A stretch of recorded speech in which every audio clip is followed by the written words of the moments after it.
Meu nome é João Paulo e essa é a segunda aula do curso de Tecnologias Web. Vamos começar.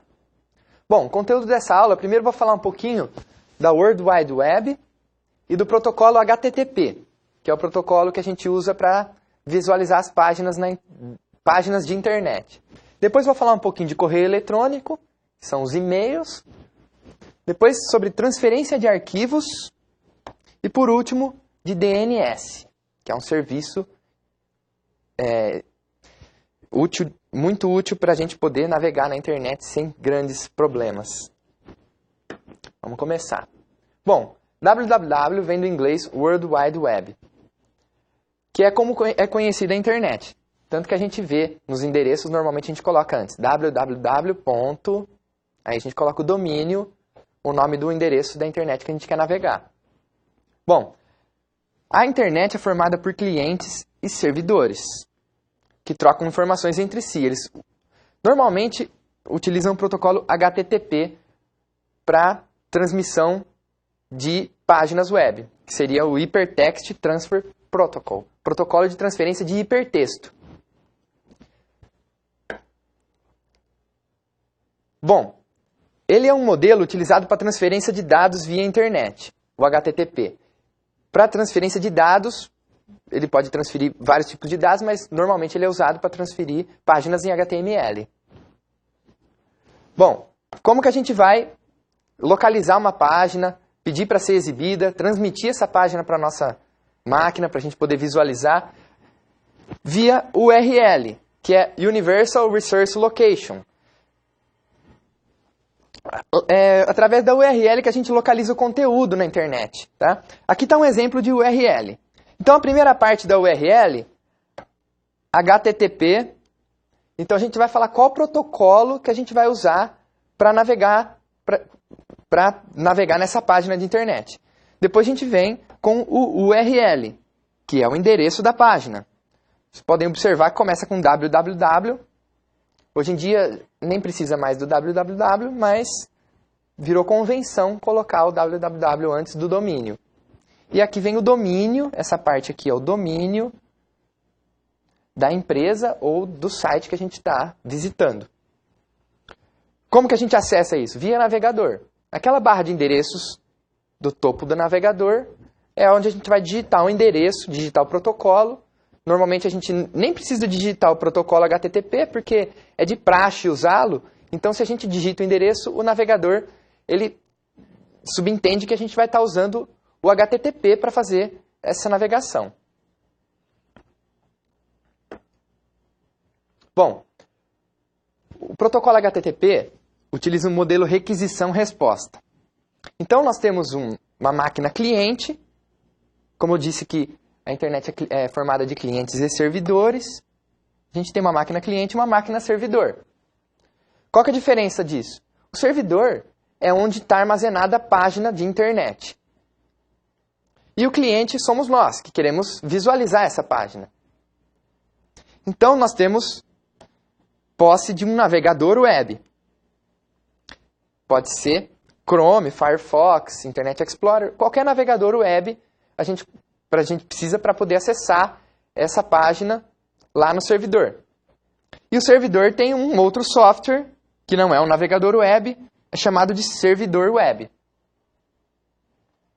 Esse servidor web, os dois mais conhecidos são o Apache e o IIS. O Apache e o IIS são os servidores mais utilizados aí para a gente poder hospedar as páginas web aqui no servidor. Então, aqui no servidor, além do software servidor, a gente tem os arquivos com a página web.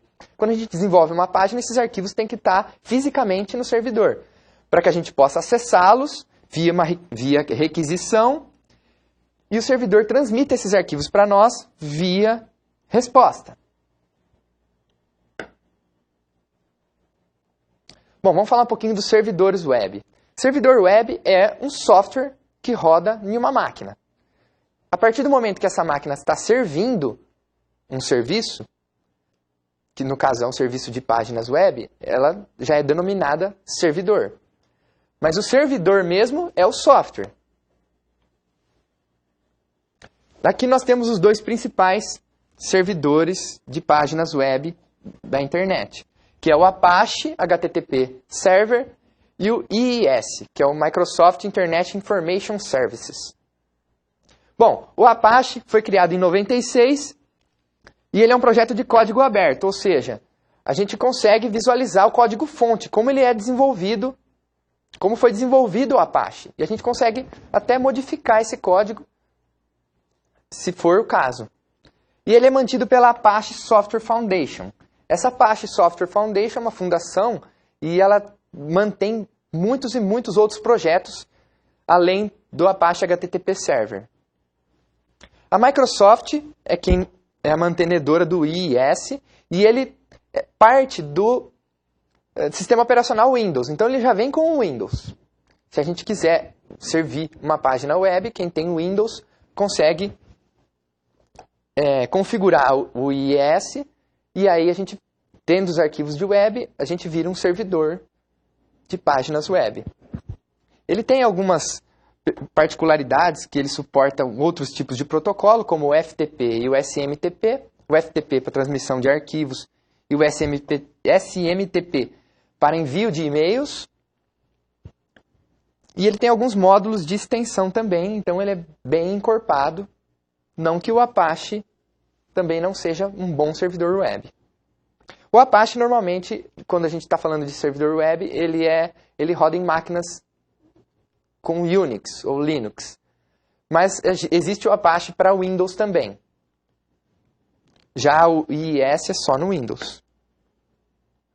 Bom, como eu mostrei naquele slide de requisição e resposta, nós fazemos uma requisição ao servidor e ele pode nos enviar respostas com diversos códigos. Esse primeiro código, 1xx, seria 1 e mais 2 outros números, ou seja, 100 e alguma coisa. Ele seria um código de uma resposta informativa. Ele está me informando de algo. Eu pedi uma informação para o servidor e ele está me retornando essa informação, ou ele simplesmente, eu fiz uma outra requisição e ele me informa de algo que ele julgue necessário. O 2xx normalmente é uma resposta, normalmente não, sempre é uma resposta de sucesso. Aquela requisição que você fez ao servidor deu certo e ele já está te respondendo de acordo. O 3xx é um redirecionamento. Muitas vezes você faz uma requisição a um servidor e não é ele que atende aquele serviço. Ele redireciona você a outro local. Então ele te dá uma resposta 300 e algum número. O 4xx, erro em cliente. Aquele erro famoso 404 de página não encontrada é um erro de cliente. Você digitou uma página que não existe naquele servidor. Então, ele vai te retornar um erro 404, que é de página não existente. Existem vários erros que começam com o número 4, e todos esses erros são referentes a erros em cliente. Ou seja, nós que estamos fazendo a requisição ao servidor, cometemos algum erro. E o 5xx, ou 500 e algo, é erro no servidor. Se nós fazemos uma requisição ao servidor, e ele, ao processar esses dados para nos retornar, acontece algum erro com o processamento dos dados ou com o retorno, ele vai nos retornar um erro de 500, como se fosse um desculpe, eu não pude atender a sua solicitação. Ou aconteceu algum erro interno ao servidor e eu não consegui responder aquilo que você está requerindo. Vamos lá. Bom, aquelas requisições e respostas são mensagens que são trocadas entre clientes e servidores. São 3 tipos de mensagens. A GET solicita recurso. Por exemplo, se eu estou me comunicando com um servidor web e eu quero visualizar uma página, quero que ele me envie uma página web para que eu possa navegar. Eu estou solicitando recurso. E aí ele vai me dar uma daquelas respostas. Se der tudo certo, ele vai me dar uma resposta 200. E aí, a partir dessa resposta, ele vai me enviar a página que eu solicitei. Outro tipo de mensagem é mensagem POST. É quando você transmite dados ao servidor.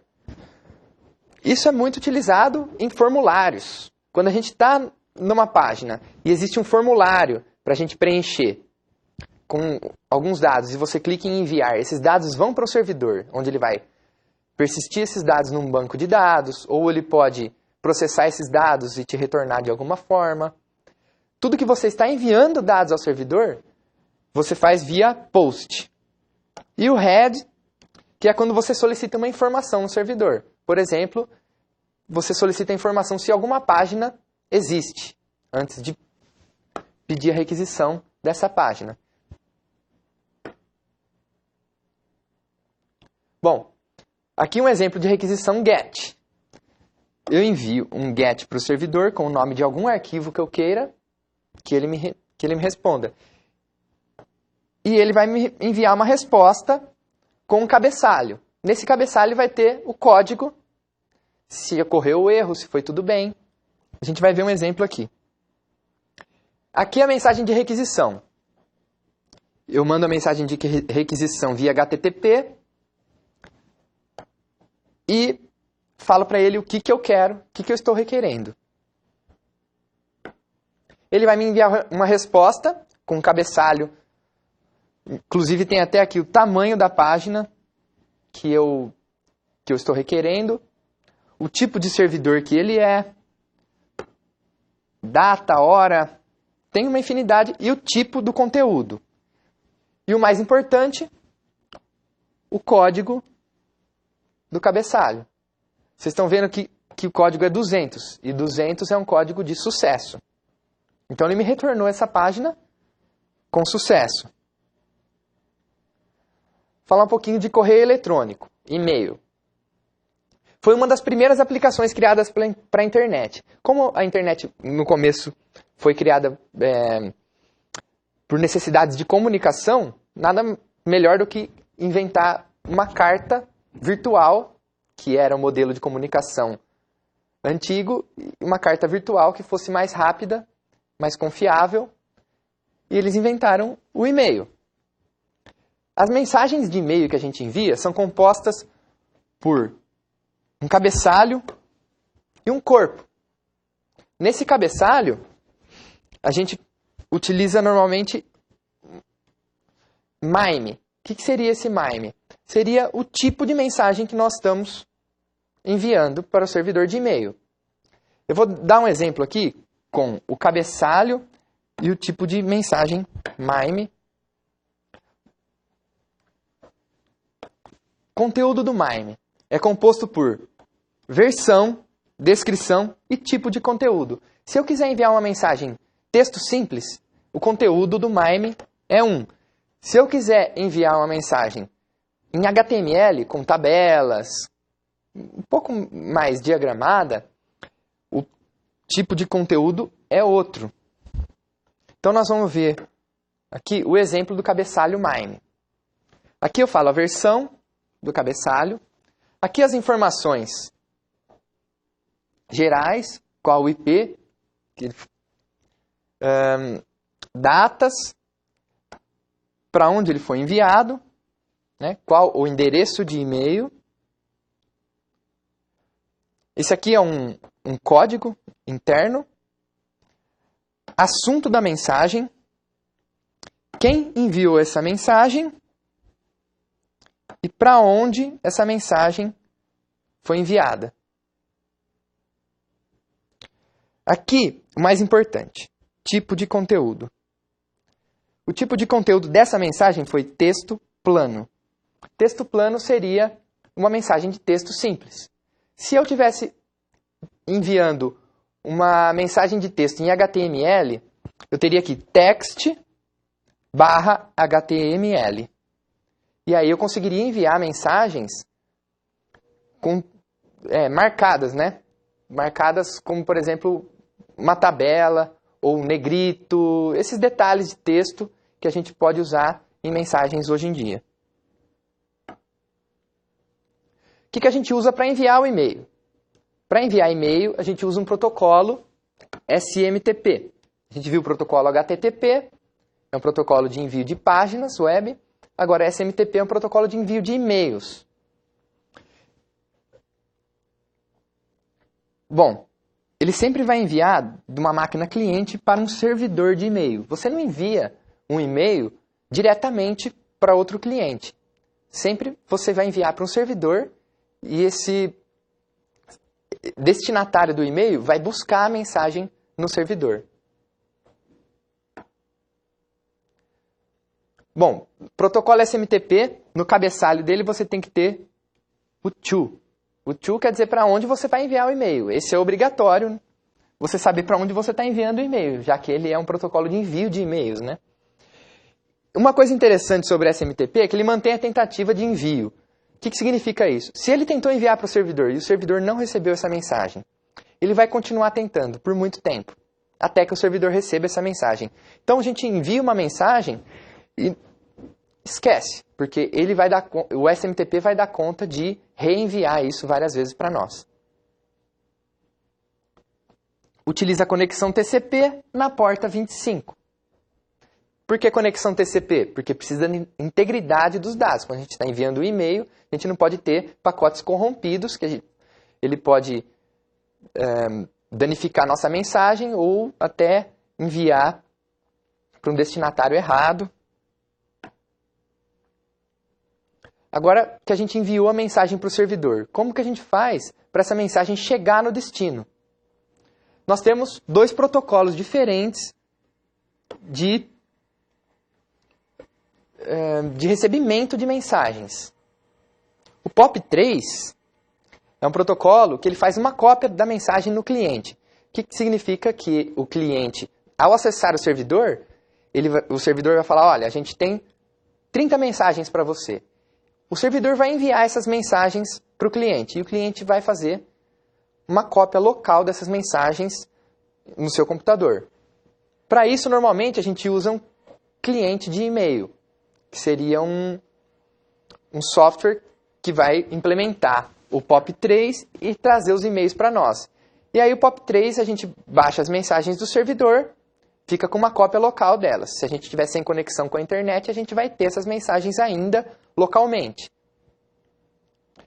O IMAP, ele faz um mapeamento das suas mensagens no servidor. Então as mensagens, elas continuam no servidor. O que vai acontecer é que a cada acesso que eu quiser ler minhas mensagens, ele vai acessar o servidor e vai me trazer a listagem daquelas mensagens. Eu vou conseguir lê-las diretamente do servidor. Eu não tenho uma cópia dessas mensagens na minha máquina. Essa é a vantagem do IMAP. Você não tem cópias da mensagem, você utiliza o e-mail nas nuvens. Só que tem vantagens no POP3 também. Se você, por um acaso, estiver sem conexão, você consegue ver aqueles e-mails que você já baixou. Falar um pouquinho da transferência de arquivos. É outro protocolo. FTP. Bom, para usar o FTP, a gente precisa de um software que a gente vai usar para transferir esses arquivos. Então, com esse software, a gente se conecta num servidor FTP, envia e baixa arquivos desse servidor. Os softwares mais conhecidos são esses três aqui. WSFTP é um software bem antigo, mas é utilizado até hoje. O FileZilla, que é um software muito utilizado mesmo. E o CutFTP, que também é um software antigo, mas ele é bastante utilizado ainda. Bom, como que a gente vai se conectar e baixar os arquivos no servidor FTP? Nós precisamos da URL, ou seja, do endereço desse servidor. E aí a gente passa um usuário e uma senha para que ele possa verificar se a gente tem acesso a esses arquivos. Existe também o FTP anônimo. É um FTP que a gente consegue logar sem usuário e senha. A gente loga com um usuário anônimo e a gente consegue baixar os arquivos sem nenhum tipo de controle. Você perde na segurança, mas se você quiser disponibilizar para o público em geral, é uma boa alternativa para você não precisar ficar criando contas para todo mundo no seu servidor e ter uma gama imensa de contas de pessoas que podem acessar. Bom, o protocolo FTP em si, ele utiliza duas portas para conexão. A porta 20 é a conexão de dados, ou seja, é pela porta 20 que a gente faz a conexão de transmissão do arquivo. E a porta 21, porta de controle. Então essa porta de controle é aquela que a gente usa para identificar o usuário, ver se ele tem a permissão ou não para baixar certo arquivo.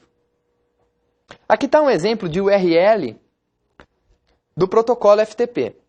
Vocês podem ver que, como no HTTP a gente tinha que especificar o protocolo, no FTP também. Aqui está especificado FTP, // e aqui o domínio da onde a gente quer acessar via internet e baixar os arquivos. Como no navegador a gente não precisava colocar, nos navegadores hoje em dia a gente não precisa digitar o HTTP, // para navegar num site. Com os softwares de FTP a gente também não precisa ficar se preocupando muito com isso aqui, porque é subentendido que nós vamos usar esse protocolo, já que a gente está num software de cliente de FTP. Bom, além de transmissão de arquivos, armazenamento de arquivos remotos, o FTP ele tem algumas outras possibilidades. A gente consegue executar alguns comandos. Se a gente entra na nossa conta de FTP, nós vamos entrar lá na nossa pasta, no nosso servidor de FTP. E aí a gente quer criar uma subpasta para separar os arquivos. Nós conseguimos enviar um comando para esse servidor de criação de um novo diretório. A gente digita lá mkdir, o nome do diretório, ele vai criar para nós uma nova pasta. Isso acessando remotamente. Quando a gente quiser apagar um arquivo, a gente usa o comando delete. Esse comando cd, ele muda do diretório atual. Então a gente loga no FTP no diretório raiz e a gente quer entrar num diretório, por exemplo, arquivos, a gente dá um comando cd espaço arquivos. E aí a gente já está dentro desse diretório arquivos, consegue manipular os arquivos diretamente. Esse comando dir, ele lista os arquivos de um diretório. Então, se eu tiver nesse diretório arquivos e digitar esse comando dir, ele vai me listar todos os arquivos que a gente tem nesse diretório. Até para eu conseguir visualizar aquilo que eu quero, porventura, apagar ou baixar. Existem muitos outros comandos de FTP que a gente pode usar para manipular esses arquivos lá no nosso servidor. Bom, para que é usado o FTP? Tá? Publicação de conteúdo em páginas web. Esse é o principal uso do FTP. Bom, como eu disse, a gente precisa ter os arquivos no servidor web. Como que a gente vai fazer para ter esses arquivos no servidor web? Eu preciso ter o servidor aqui do meu lado, levar um pendrive, colocar o pendrive no servidor e fazer a cópia dos arquivos? Não, eu posso, além do servidor web, eu posso instalar na mesma máquina um servidor de FTP. E aí eu consigo transmitir esses arquivos via internet para que o meu servidor consiga disponibilizar essas páginas para quem for se conectar e navegar nesse site. Então o FTP é muito utilizado para isso, para a transmissão desses arquivos para um servidor web. Disponibilização de arquivos para download, arquivos em geral. Se você quiser disponibilizar arquivos para download, você pode configurar um servidor FTP e aí disponibiliza esses arquivos lá. Salvar arquivos remotamente, como por exemplo um backup. Você pode estar trabalhando em um documento e aí você quer salvar esse arquivo em uma outra máquina, quer enviar esse arquivo para uma outra máquina via internet para você ter uma cópia de segurança. Então, você consegue usar o servidor FTP para isso. E envio de arquivos muito grandes. Então, ele suporta envio de arquivos grandes que eu digo, grandes em tamanho, né, de bytes mesmo. Bom, um dos principais serviços da internet agora, DNS, Domain Name System, sistemas de nome de domínio. Bom, como eu já havia falado antes, a gente tem o IP e tem o hostname para se conectar na internet. Normalmente, qual que a gente usa? Se eu quero entrar num site, eu vou digitar o endereço do site. Vou digitar o hostname do site. Eu não vou lembrar o IP daquela máquina que é servidora daquele site. Isso é muito difícil para nós, lembrar de um endereço de IP como esse, por exemplo. Imagina você tendo que lembrar de cada site que você costuma visitar, você ter que decorar um número desse tamanho. É inviável.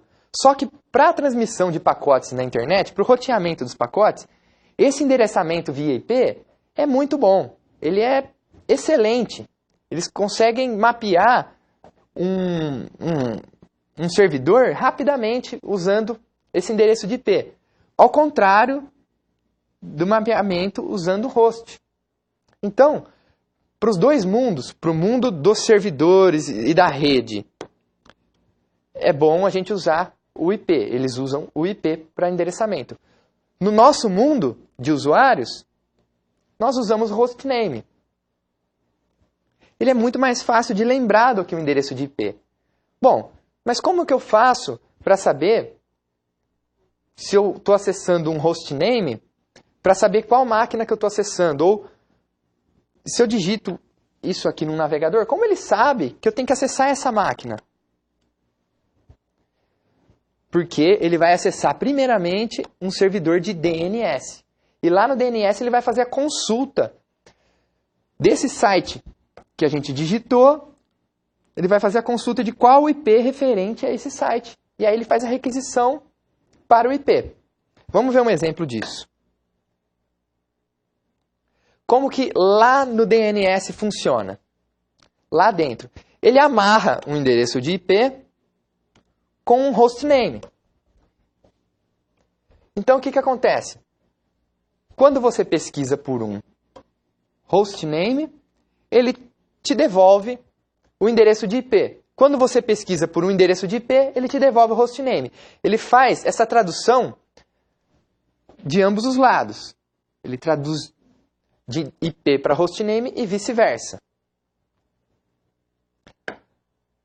Aqui um exemplo de uma requisição HTTP. Nós vamos fazer uma requisição de uma página web, só que a gente vai digitar o quê? O hostname. A gente não vai digitar o IP da máquina. Então nós temos aqui, nós, o cliente, o navegador web, e nós digitamos aqui site.com.br. Lá no servidor web, a gente tem ele respondendo por um IP. O que vai acontecer? Na hora que eu quiser fazer essa requisição, eu preciso de algum tradutor para que vai me traduzir esse hostname aqui em um endereço de IP para que eu possa fazer essa requisição diretamente. Então eu vou ter que ter um servidor de DNS. No servidor de DNS, ele vai estar mapeado os hosts, hostnames e os IPs. Bom, como que eu vou fazer então para fazer essa conexão com o meu servidor web? Primeira coisa, vou fazer uma requisição para o DNS. Eu vou falar, olha, o site.com.br, qual que é o IP dele?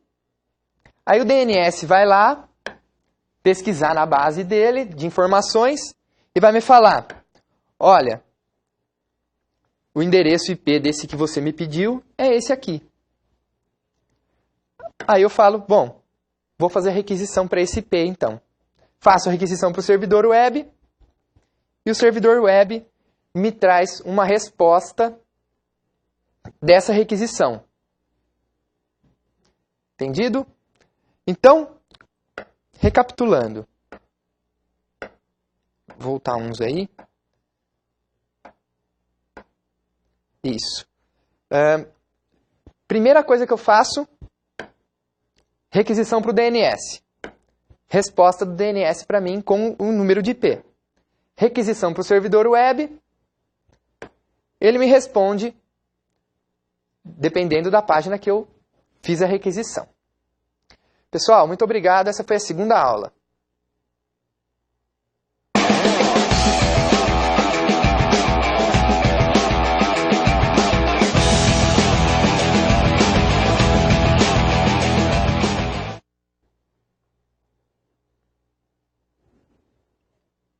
Olá, pessoal! Vamos fazer as atividades da segunda aula do curso de Tecnologias Web.